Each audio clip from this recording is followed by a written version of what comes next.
おはようございます。画家のぎそです。トークンです。今日はですね、こちらですね、すみません、モザイクです。ちょっとなかなか刺激的な作品でございますけど、水に、いる、おはようございます。裸の女性ということでございまして、本日はこちらの動画をお見せしようと思います。まあ、細かく書いてますよ。ぜひぜひ楽しんでみてください。それでは本編どうぞ。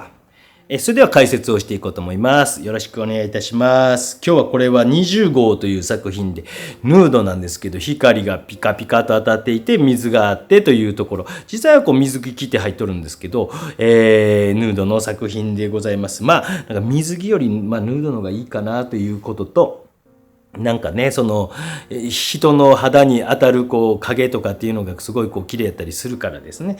そういう風にしたりしました。よろしくお願いいたします。この墨入れ、この筆はですね、もう山ほど紹介してきてるから、今日初めて見るという人ちょっといると思うんで、いろいろ紹介させていただきますけども、まずこれは白味というキャンバスではない下地を使っております。そしてこの筆はですね、名村さんの面相筆をカクカクカクと切ってます。そしてこれは墨汁ですね。墨汁に少し水で薄めたようなので、描いていってます。形は転写してます。で、転写でだけじゃなくて顔とかはやっぱ若干変えたりとかしています。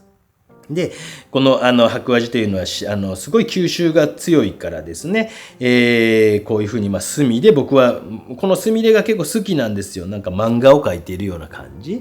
みたいな感じがあって結構面白くって、この作業自体好きです。で、次のインプリマトゥーラで全部ほぼ消えてしまうんですけど、完全には消さずに下の、線がうっすら見えるような状態にしておいたりとかしていきます。ということで、ございます。今日何の話をしましょうか。何の話がいいかな。東京芸術、何度も話してるも古典落語みたいになってしまうんですけども、学生時代から浪人時代から今から30年ぐらい前の、皆さんもねこの話またしてとかいうコメントがありましたらぜひぜひよろしくお願いいたします。なんか美大芸大のこれインプリマトゥーラというあれですね。やっぱりこう浪人時代とかがやっぱ青春時代ですよね。なんかね今思えば、当時はもうとにかく僕が受けた時が東京芸術大学というところ二浪計算で一応合格するんですけども、高校生ぐらいからお話ちょっとしていくと、もともとはその大阪奈良っていうところに住んでいて、で高校が生駒高校という中の上ぐらいの高校かなというところに行っていたんですけど、そこから週になんか3回とか4回とか予備校に通っていたんですよ。で、中之島というところで、今度個展するようなところのすぐ近くの中之島美術学院というところに通っていました。でも圧倒的に関西の大学を受ける人が多かったです。で、私は東京の大学を受けたいなと思ったんですね。で、これ理由はあれでやっぱお袋からもう日本一目指せやみたいなことを言われたような記憶があるんですよ。あんま覚えてないけど。で、父親と母親が東京で知り合ってるんですね。地方の人で。で、岐阜と熊本の出身なんですけど、で、東京で恋に落ちたんで、やっぱ東京に行きなさい的なこともあったりとか、僕子供の頃からこういわゆるこう落ち着きのない子ですよね。こういうのを別に売りにしてるわけでも何でもないんですけど、僕はこう落ち着きがないと、集団行動ができないと、なんとか障害と呼ばれているジャンルの人間です。ちゃんと僕は診断を受けているので、みなしなんとかじゃないです。僕2回ちゃんと受けてるんです。はい。それで笑って話すことじゃなく、やっぱ人に迷惑をかけてきたから自分で診断を受けて、もう自分の中でこういう特性があるからこれを気をつけようというするためにしてるんですね。だからなんかそれを言い訳にするわけでもなく、でやっぱりこう子供の頃からちょっとダメなものはダメやったんですよ。集団行動がまずダメで、今運動会の季節ですね、シーズンなんですけど、とにかく運動会嫌いやったっす。もう本当に休みたかったですもん。もうどうにかしてサボれんかなっていうことを考えまくったり、組体操とか、いやそういう人いませんかね。もうダメすぎて。組体操の練習とかもうとにかく嫌いで、ピッって言ってパッと動いてピッともう、でもまあ一応授業中は座ってはいられる子だったです。でもずーっと時計見てました。ずーっと。そんな子いませんか？こんなおっちゃんになりますよ。はい。ずーっとたまにはこう息止めてみたり。最高ね、2分20秒ぐらいまで息止めれましたよ。バレんようにね、とかしながら。45分、50分がとにかく耐えれないというような子供でした。これインプリマトゥーラからすみません。今、カマイユというね、単色で描いたような。で、小学校もう5年生の時でしたかね。画家になりたいって言いました。その画家になりたいっていうのは漫画家とかにもなりたかったんですけど、国語がもう成績とにかく悪くて、文章読解能力もそうなんですけど、まあ多分なんとか障害の人の中であるんですけど、僕、音読ができないんですよ。で、読むと、今も頑張って皆さんから鬼高評価で送ってくる文章を読んで、今40、もう50枚ですけども練習してるんですよ。この文章を読みながら違うこと考えてしまうんですよ。その ADHD 系の人っていろいろパターンありますからね。一概には言えないんですけど、僕の場合っていうのは一つの文章で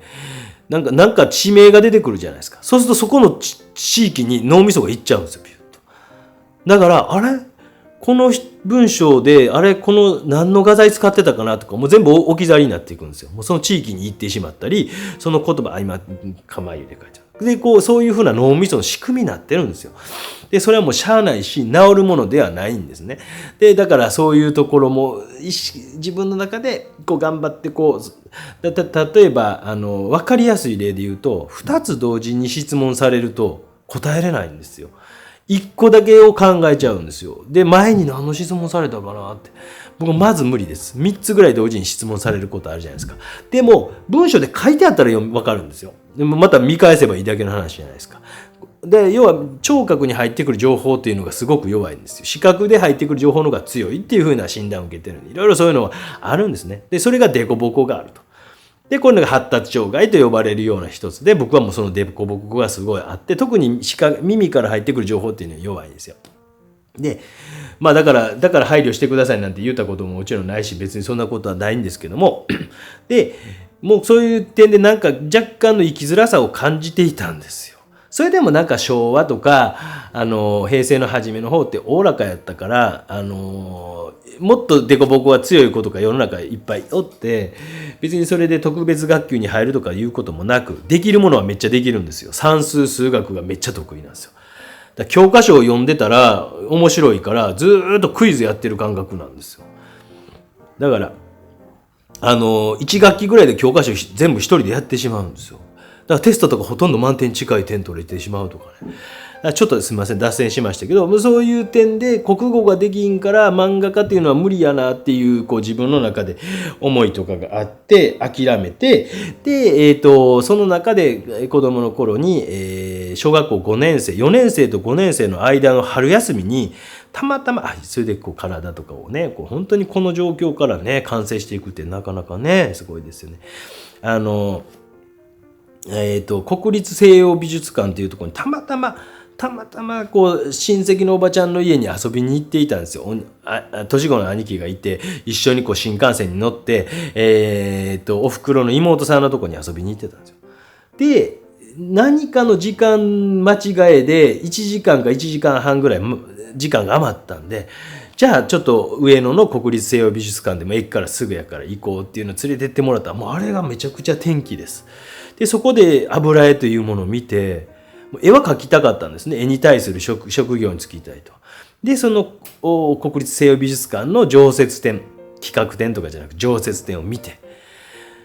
絵描きになりたいと思ったのが一番初めです。ですぐ結構早く親に確か言うたと思います。だから親もそれでもう諦めるわけですよね。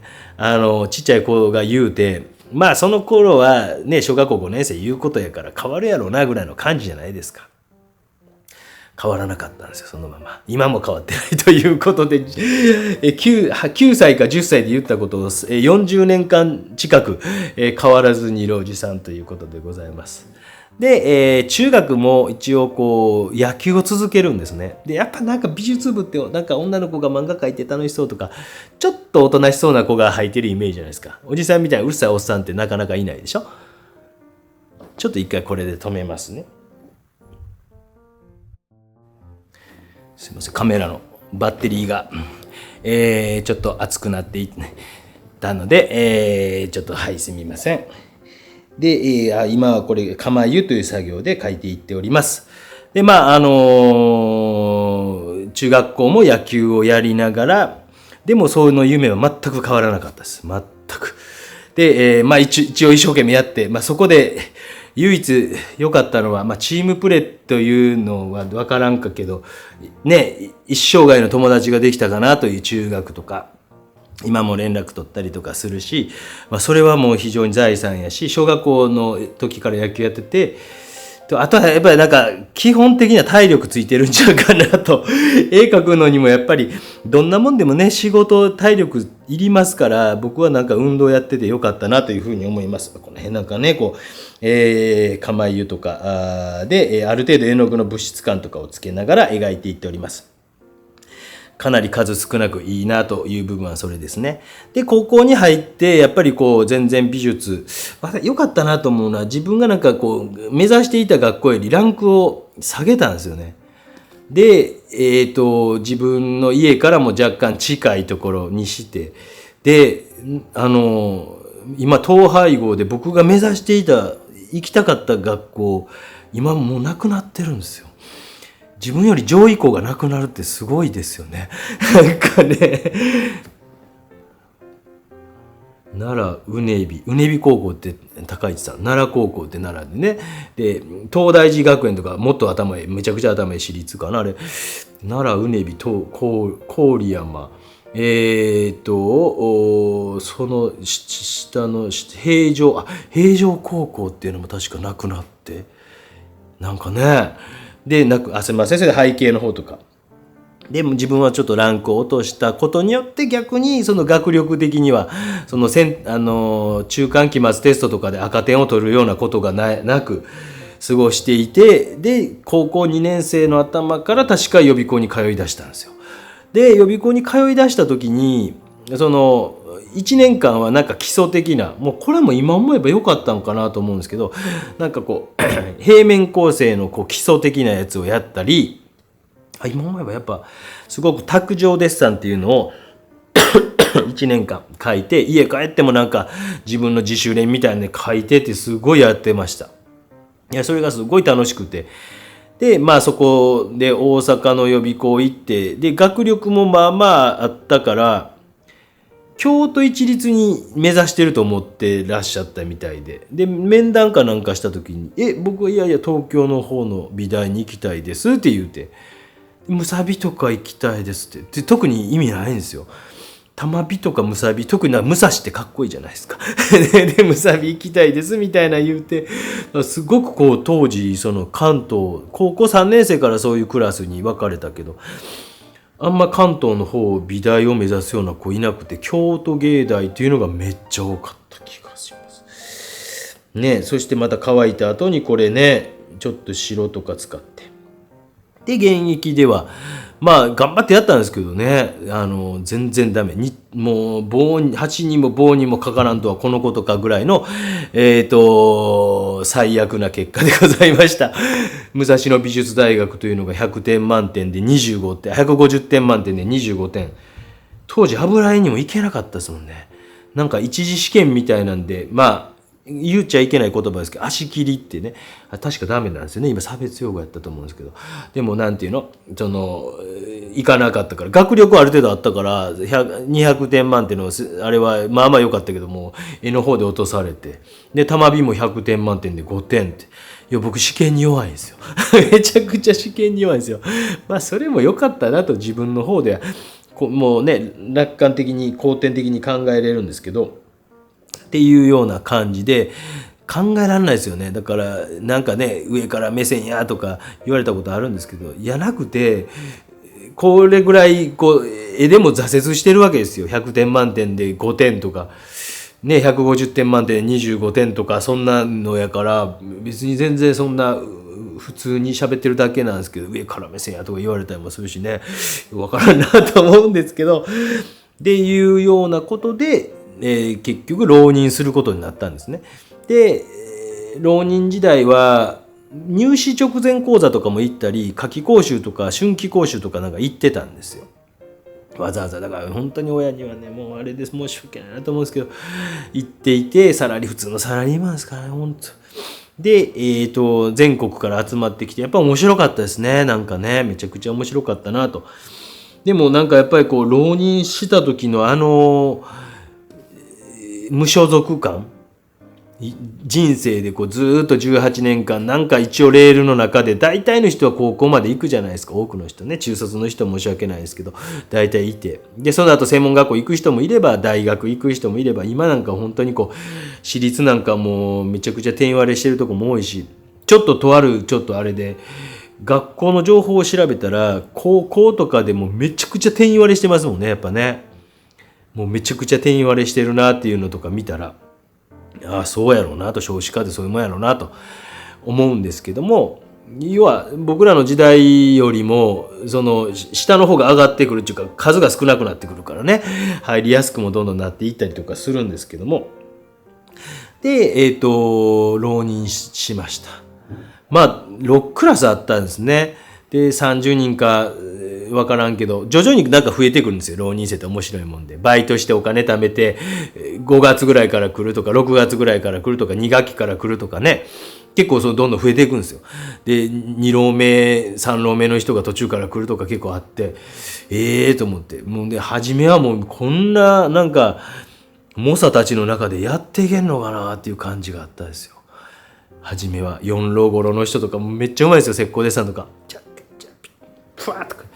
ガーゼの使い方とかめっちゃうまいですよ。ふわーとか言ってっていうぐらい、なんかでもなんか最後の方あんま伸びてこないんですよね。ごめんなさいね、口悪いでしょ。でやっぱそこのところがなんやろうなっていうのをすごい考えました。で自分自身のことも客観的には見れてなかった初めの頃はそうなんですけど、ごくこう客観的に見て、絵を描くというか、周りの人、要は講評会ってこう 1週間で2回3回あるんですけど、先生が言うことを読むんですよ、ずっと。だから皆さんも鬼講評でおじさんが言うことを読んでるでしょ、どうせ。これ多分これ言うな、違うこと言うてきようたとかってあるでしょ。でそういうふうにこう見ていけるようになってくると、絵とかがこうなんちゃうか、こうなんちゃうか。でも当時はやっぱり受験の中のマニュアルみたいなのがやっぱあるんですね。どうしても受験ってこういう、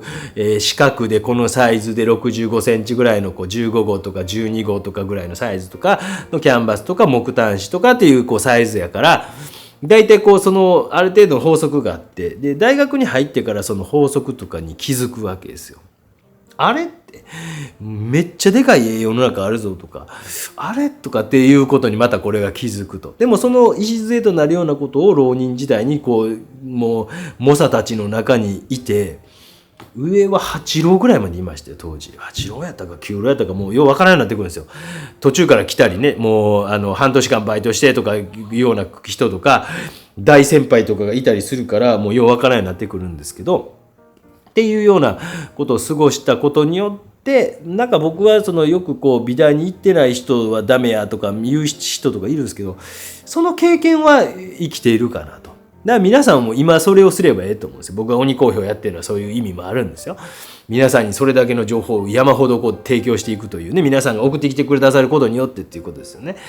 とか、っていうことでこう1学期を過ごして、浪人時代1学期過ごしていく中、もうこれも将来どうなるのかなぐらいの不安だったんですよ。でも何度か話はしてますけど、夏休みを過ごして、で夏休み明けのコンクールでその300人とか多分いたと思うんですよ。30クラス ×6、180人いて、高校生回すと100人ぐらい高校生いたからとかね、300人ぐらいいるような中でコンクールで1番になった時に、なんとなくオッケーオッケーオッケーオッケーっていう感じがしました。ね、面白いでしょ。でもその後そこからその絵を守るんですよ。9月ぐらいに一等賞になって、そこから2月までの入試まで同じ絵描き続ける。これがルーチンの怖さやでっていうのを僕は言い続けてるんですよ。だから自分の実体験でずっと言うてるんですよね。結局その実体験を通してこう。で、大学にこう、要は守り続けたばっかりに、絵がやっぱりこう、痩せてるんですよ。なんていうの？新鮮味がないんですよ。大体の方法論で書けてしまうから。で、方法論で書くと80点ぐらい取れるんですけど、ズバ抜けた100点、120点、150点ぐらいのバーっていったようなものって作れないんですよ。で、試験場でもこういつものマニュアル通りある程度やっていくんですよ。で、面白いもんで、もう東京芸大の入試一次試験があって、二次試験は、すみません、背景書いててますね。二次試験は石膏デッサンとヌードですっていう発表があったんですよ。これなんで発表があるかっていうと、もうバレた時に、例えばモデルさんを何百人までいかんか。多分50部屋ぐらいで試験するとしたら50人のモデルさんが必要になるでしょ。完全に情報をシャットダウンできるかどうかって難しいから、もうバレた時のためにということで、もう流したんですよね。一次試験が国技館だったんです、当時。国技館で試験するんですよ。むちゃくちゃでしょ。相撲を取るところですよ。もう上にあけぼのとかね、鷹の花とかその時代です。で、こう優勝旗が貼ってあるところで。で、その時の二次試験は人物、ヌードって言うたかな、確か人物やったかな。と石膏デッサンですと。で、石膏デッサンを、2日間、油絵を2日間という4日間の二次試験なんですね。これまた水辺を描いてます。すごいね、今日ね、全部雑談っていうね。で、予備校に一次試験終わって帰ったら、もうやめはったかな、学園長の S 先生が、おぎそ受かった気でいるなよって、石膏デッサン得意やったんですよ。いやいやいやとか言いながらね、調子乗ってたんですけど、で、試験場、一次はまあ通って、5倍ぐらいです。それでも一次試験。で、2500人ぐらい例えばいるとしたら500人ぐらいとかね、が一次試験を通る。だから難しいでしょ。ね。で、そこでやっぱりダメやった人と結構おるんですよ。ね、500人に入れん。要は、もう何浪もして、で、東京芸大一本で、油絵の練習とかもしても、鉛筆デッサンで落ちてしまうっていう。今の試験知らんですよ。当時難しくてね。で、二次試験に行くと。で、そこでのまた大失態っていうのがあって、パジャントやったんですよ。で、全光で光ボーンと当たってて、すごい距離があって、うわ遠いの嫌やなと、近くでいつも帰ったんですよ。浪人時代も張り切りボーイで。張り切りボーイは朝早く行って7時ぐらいにも予備校に行ってね、こう、どこで書きたいか、順番表みたいなの扉のとこに貼っといて、僕がやるんですけど、こう、1番小木曽、2番3番で。で、授業の始まる8時とか8時15分とかから自分の座席決めてね、こうやるんですよ。張り切りボーイはだいたい1番に小木曽って書いてて、一番ええとこから。ちなみにその前日にモチーフ当番っていうのをやってて、モチーフを石膏像をセットしたりするのでお金もらえるアルバイトがあったんですよ。それもやってたんですよ。だから自分がどの位置を取りたいかも前日に決めているという。それで一番初めに行くという。で、すみません、当時5号館もなくなってるんであれですけど、洗面台で髪洗ったりしてました。ありがとうございました。で、すみません、これね、水辺をこう縦で描いていった方が楽ですよということで、石膏デッサンとか得意やって、で、パジャンとやって、でもめっちゃ遠いんですよ。でね、くっそーと思ってですね。で、ビニールをかぶってたんですよ。で、これ試験が始まったと同時に、多分取るやろうなと思ってたんですよ。ビニールかぶってて。オッケーオッケーと思って。で、それでは開始してくださいってなっても、取らないんですよ。よーく見たら、よく見やんでもですけど、ロープぐるぐる巻きにしてあったんですよ。要は石膏像とビニールをかぶったパジャンってやった。それがモチーフやったと。試験弱いでしょ。もうだからなんかね、ちっちゃい体が温かくなるもん翌年持ってって受かるんですけど、その話またどっかでしますけど。ということがあって、でまあなんとかやったんですけど、やっぱりもうダメでした。もう動揺もしてるしね、やったこともないし。で、次の2日後ぐらいに、また、二次試験の油絵。で、人物って。で、ヌードやったんですよ。まあまあ、ヌードもまあまあ書いてたし、よしよしよし。で、まず座席抽選みたいなして、でも全部巡航やったんちゃうかな。わからん。僕の部屋だけかもしらんけども、なんかもうこっちから光来て、モデルさんがドーンといて、真正面から光当たってるような。で、寝ポーズだったんですよ。寝ポーズ。で、その前に果物かなんか置いてあって、やったことない。寝ポーズもやったことなけりゃ、だいたい座りポーズでね、寝ポーズで。で、よし、楽しいぜって、もう自分に言い聞かせながら書く。もう楽しいと思わんと、受験って受からないんですよ。で、楽しいぜと思い込みながら書いてたんですけど、で、20分ポーズをして10分休憩。で、またモデルさんが20分ポーズ。何ポーズ目かぐらいまで気づかなかったことがあるんですよ。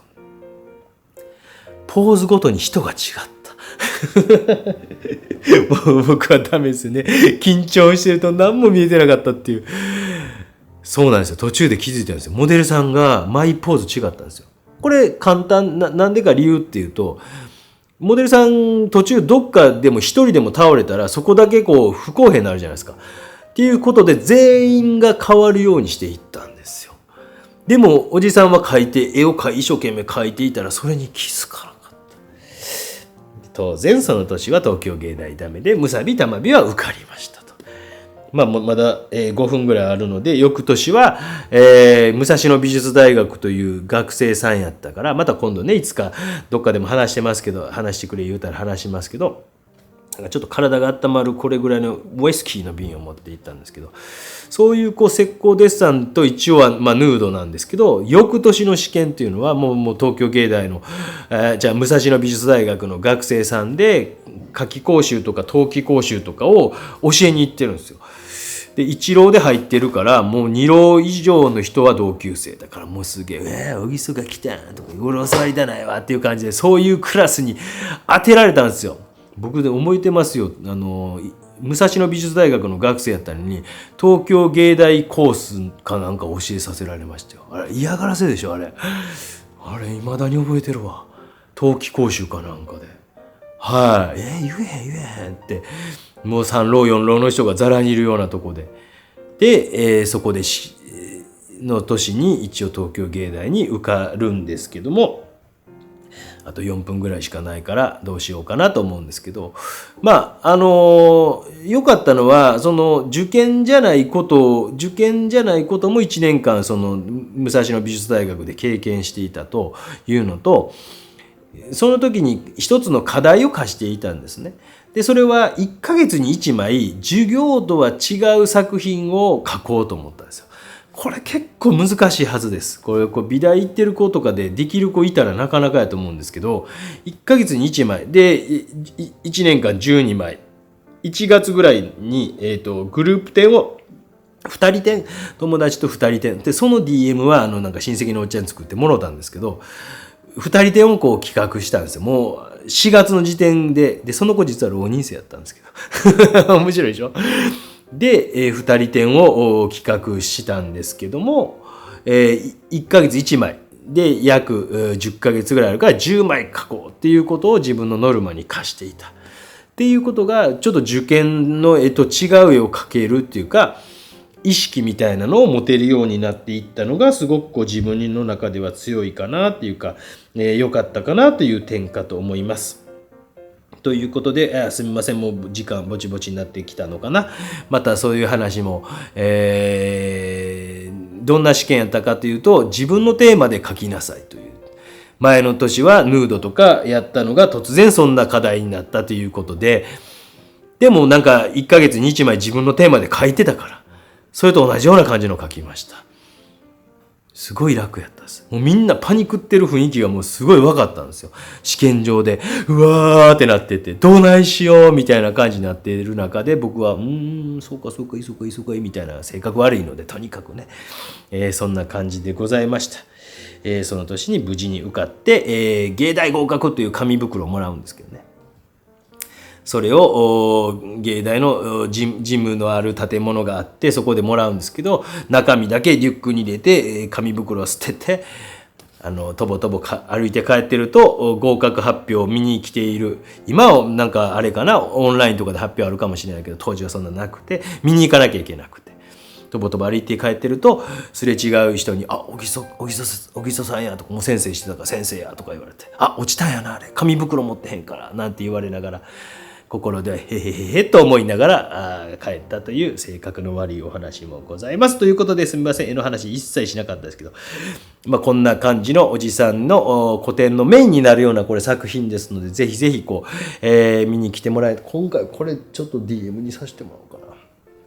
ちょっとそれは画廊とも相談せんといかんのですけども、ということでございました。本日もご視聴ありがとうございました。もう今日はほぼ雑談ということと、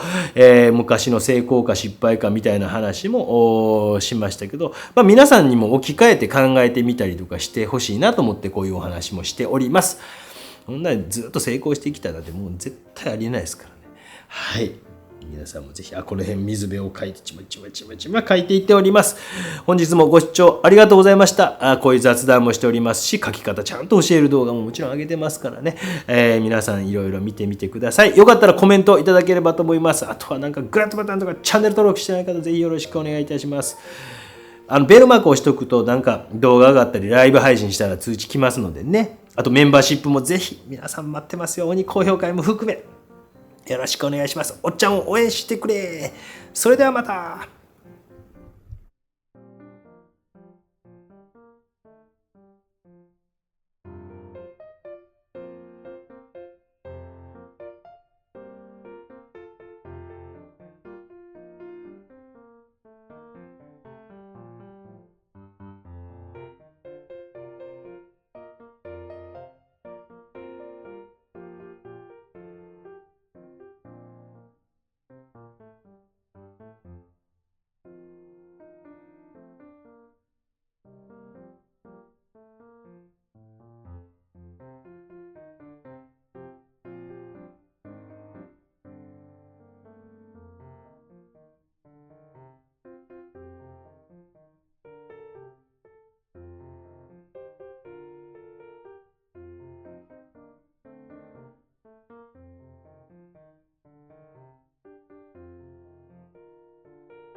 ご視聴ありがとうございました。どうだったですか？こちらの作品です